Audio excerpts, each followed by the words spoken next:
Albert Einstein said, "If you write to describe the truth, leave elegance to the tailor." The same might be said of Europe's trade agreements. Finessing the truth of the EU's controversial trade agreements with the United States and with Canada has become something of an art, something of an abstract, post-impressionist, surreal kind of art.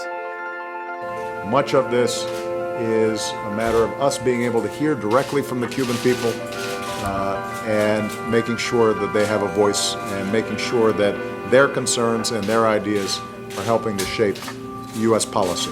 The United States has opened its doors to Cuba, taking its long-time adversary off the terrorist list and putting it on the tourist list. Is this how Europe should use its trade policy, advancing European values through a slow-burn trade diplomacy? Pretty sure that's, I think, the consensus view that we want to promote values through trade. Cuba is a brilliant example. What Cuba has been needing for 20 years is Coca-Cola, CNN, MTV, to see that there's another alternative and another way of life that's possible and open even for them. Just this week, US Commerce Secretary Penny Pritzker insisted TTIP, the Transatlantic Trade and Investment Partnership, isn't dead. That she should feel the need to say so might suggest the agreement is already on life support. And then there's CETA, Europe's comprehensive economic and trade agreement with Canada, which was finished, all wrapped up, except the tailor then decided there were a few adjustments to make. There were criticisms made as well when we were in Canada, and I think the criticisms that we hear from civil society in Europe around new generation trade deals were the same criticisms that we heard from civil society in Canada. As you remember, there were already some changes made to the old ISDS system in the CETA agreement, but we have now gone further. We have now stronger language on the right to regulate. There will be no more ad hoc arbitration in CETA. There will be a permanent and institutionalized dispute settlement tribunal created by the agreement. The members of the tribunal will no longer be appointed by the investors, but by the sovereign parties to the agreement, the EU and Canada. The brutal fistfight over TTIP's ISDS led to calls for the Canadian deal to be retrofitted with a new version of ISDS. More than that, some European legislators want CETA retrofitted with several TTIP innovations. That's unlikely, but what is likely is that all future EU trade deals will be health tested against precedents which are taking shape through the protracted TTIP negotiations. It's interesting because so many people have sought to link TTIP and CETA with each other. I've never been a fan of that. I think both agreements have to be seen for their own merits. Canada and the United States are very different countries, but I must say that on some key points the results in CETA are such that I really hope they'll also be accomplished in a future TTIP. Basically, the EU appears to be creating a new legal framework for all trade deals, a system of benchmarking for labour rights, investor rights, human rights, environmental protection and health standards.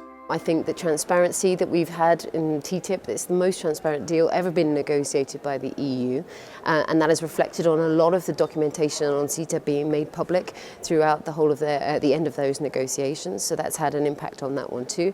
And also the debate that was fired in and around investment protection, particularly in the TTIP agreement, has led to amendments and renegotiations around the investment chapter within the CETA deal. So the two have been having impact on one another. We did achieve a paradigm shift. These are not cosmetic changes. This is a genuine paradigm shift. I think the future trajectory of investment treaties and investment negotiations on this planet, they may seem as big words, has changed with the moment that CETA has been properly scrubbed as it has. Each negotiation sets a new bar, and I absolutely see that within the new deal that we have on the table with the Canadians in CETA.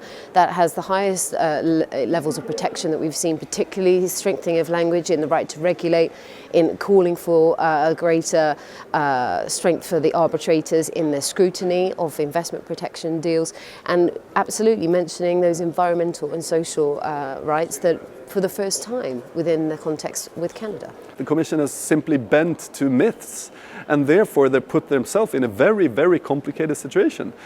First, they created this investment court system to save investments in TTIP, which then created a problem for them with Canada, which meant that they had to backtrack on our commitment in Canada, which they did. But now they've created even bigger problems for the Singapore Agreement. And eventually, if we're not able to force the US to accept this new idea, it will create a huge problem for TTIP. A study by Freddy de Ville from Ghent University was presented in the European Parliament by Social Democrat MEPs Kathleen Van Bremt and Maria Arena. De Ville's study analyses the conformity of CETA with the recommendations that the European Parliament has made in its most recent TTIP resolution. By way of comparison, De Ville adopted a traffic light system comparing CETA in the context of the European Parliament's TTIP resolution.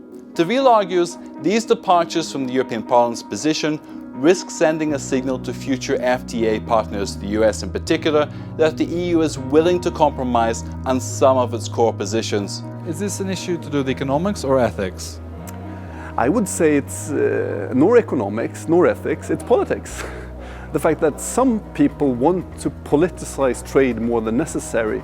They want to create the threats of unregulated globalization, that trade agreements is part of a capitalist conspiracy, while it's actually the other way around. Stitching together trade deals has become increasingly complex. A new generation of legislators is taking an old view of trade deals. Trade deals, they believe, are not just about economics, about jobs. They're about democratic levers to advance values, ethics, and soft power diplomacy.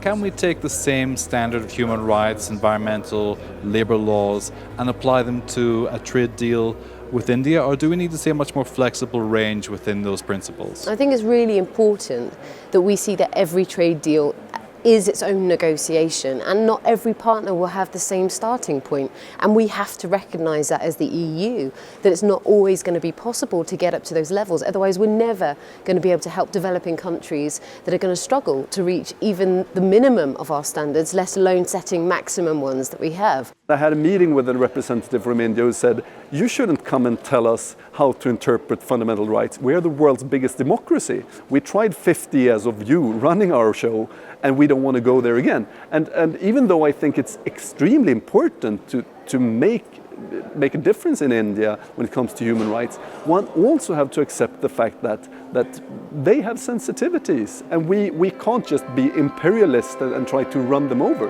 because then we won't have free trade agreements.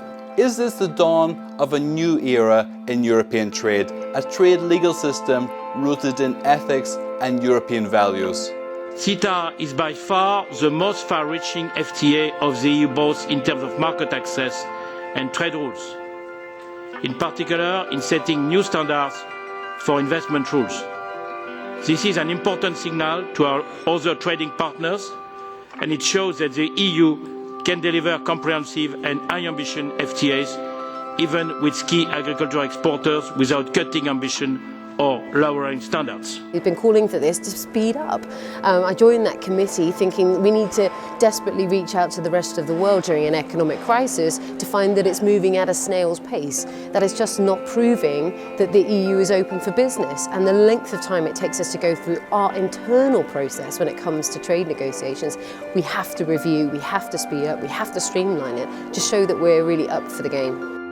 At different stages of the economic cycle, the economy is fatter, thinner, well-toned, or a bit soft around the edges. It's the tailor's job to make the suit fit with minor alterations, and when it comes the time for a new suit, the fabric from which it's cut could be substantially different.